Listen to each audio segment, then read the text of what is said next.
Gujarat board દ્વારા જાહેર કરાયેલા ધોરણ 12 સાયન્સના પરિણામોમાં સુરતના નારા વરાછા સ્થિત કૌશલ વિદ્યાભવનના વિદ્યાર્થીઓએ ઝળહળતું પરિણામ હાંસલ કર્યું છે। શાળાના કુલ 305 વિદ્યાર્થીઓમાંથી 6 વિદ્યાર્થીઓએ A1 ગ્રેડ અને 93 વિદ્યાર્થીઓએ A2 ગ્રેડ પ્રાપ્ત કર્યા છે।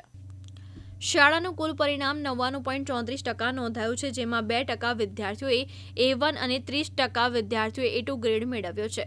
ગુજકેટ 2026માં પણ શાળાના વિદ્યાર્થીઓએ શ્રેષ્ઠ પ્રદર્શન કર્યું છે।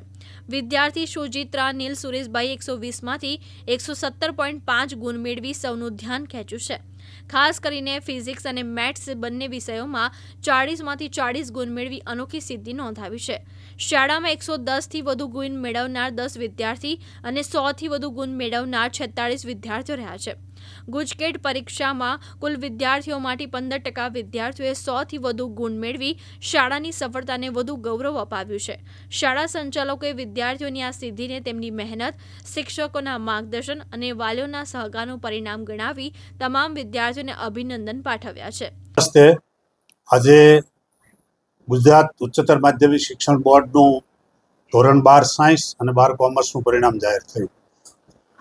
સફળતા પ્રાપ્ત કરનાર તમામ વિદ્યાર્થીઓને કૌશલ વિદ્યાભવન તરફથી હાર્દિક શુભકામનાઓ પાઠવું છું।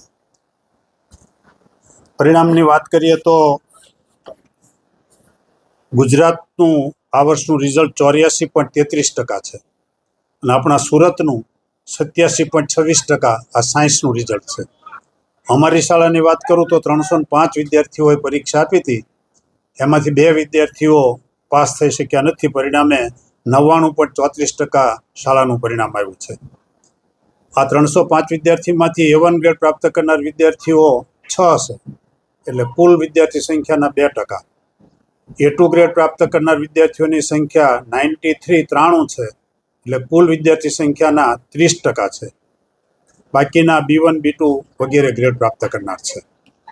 ગુજકેટનું પરિણામ પણ આ સાથે હતું। ગુજકેટમાં અમારી શાળામાંથી 305 વિદ્યાર્થીઓએ પરીક્ષા આપી હતી, એમાંથી 100+ ગુણ 120માંથી પ્રાપ્ત કરનાર વિદ્યાર્થીઓની સંખ્યા 46 છે।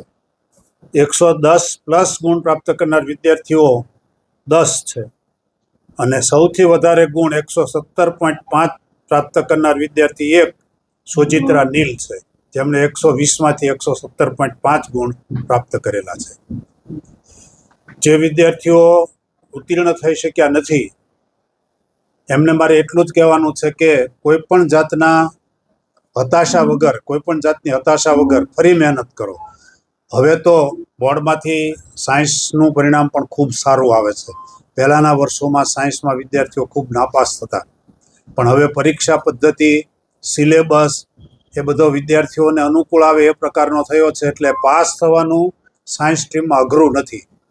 તમે ગમે તે કારણસર કદાચ સફળતા પ્રાપ્ત ન કરી શક્યા હોય તો તમારી પાસે જે શિક્ષકો છે, નિષ્ણાત શિક્ષકો, એમનું માર્ગદર્શન મેળવો, શાળા ઉપર પૂરો ભરોસો રાખો, વાલીઓ જે પ્રમાણે તમને સૂચના આપે એ પ્રમાણે તમે વાંચન કરો, તો મને લાગે છે કે સાયન્સમાં 50% સુધી પહોંચવાનું કંઈ અઘરું નથી।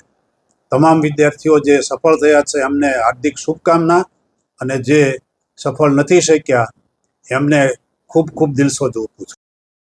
યાશીન દારા, દિવ્યાંગ ન્યૂઝ, સુરત।